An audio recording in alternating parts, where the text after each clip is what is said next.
Generally मैं ये मेरा पर्सनल एक्सपीरियंस आपको बता रही हूँ, कंटिन्यूसली मेकअप करने के बाद जब हम रिमूव करते हैं, वैक्स करते हैं, ये क्लींजिंग बाम से भी हम क्लीन करते हैं मेकअप, फिर भी स्किन सेंसिटिव होती जाती है, मतलब बहुत ही वो होती जाती है कि इचिंग होना शुरू हो जाता है, फिर थोड़ा हील करने के लिए ब्रेक देना पड़ता है कुछ दिनों के लिए। देना तो पड़ता मतलब है। इसके लिए कोई आपको है कि बस ये छोड़ ही देना, हील करने के लिए छोड़ देना ही उपाय है, या फिर और कोई भी रास्ता ये है? दो चीजों पे डिपेंड करता है। एक उस पे अगर आप कोई मेकअप प्रोडक्ट या कोई पर्टिकुलर ब्रांड कर रहे हो जो आपको सूट नहीं कर रहा है, जिसकी वजह से आपका स्किन इचिंग हो रहा है, एक।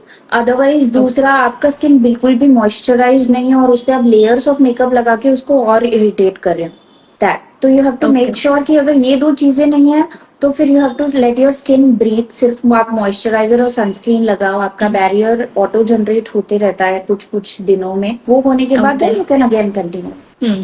ठीक है, ठीक है। अब मैं ये जानना चाहती हूँ कि जनरली एक हेयर फॉल का इश्यू सबसे ज्यादा रहता है, और स्किन में भी ऐसा कहते हैं कि स्ट्रेस की वजह से अंडरटोन भी चेंज हो जाता है, स्किन टोन भी चेंज हो जाता है। तो क्या इस स्ट्रेस का असर हेयर एंड स्किन पे कितना होता है? Directly it is 100% reciprocated. अच्छा।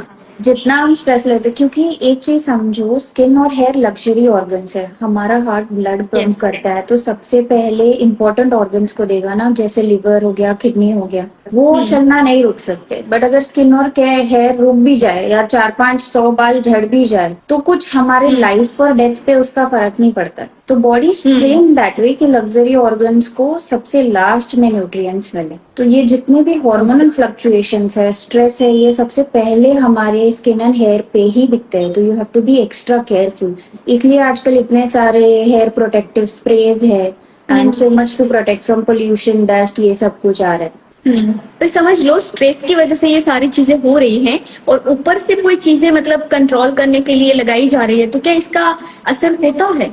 ये वो बात हो गई, जैसे आपके घर में कोई फ्रेम है और आप उसको बाहर से ही साफ कर रहे हो, बट अंदर का कचरा के यस। लिए आप अंदर से नहीं कुछ कर रहे, तो आप कितना भी कुछ करो इट विल नॉट क्लीन। वो हाँ, है ये। एग्जैक्टली। तो आई नो स्ट्रेस मत लो बोलने से स्ट्रेस लेना खत्म नहीं हो जाएगा, of course you will have to find your ways. जैसे योगा है, मेडिटेशन, समटाइम्स में भी पहाड़ चले जाओ, घूमने चले जाओ, म्यूजिक ही सुन लो, जो भी आपको हेल्प करता है स्ट्रेस काम आउट करने में। बट अगर आपके स्ट्रेसर्स चेक में है, आपको कोई ट्रिगरिंग पॉइंट्स नहीं है, अगर आप फीमेल हो, पीसीओएस, एक्ने, हार्मोनल इश्यूज नहीं है, तो भी हेयर फॉल और स्किन का ग्लो बहुत डिफरेंट दिखता है।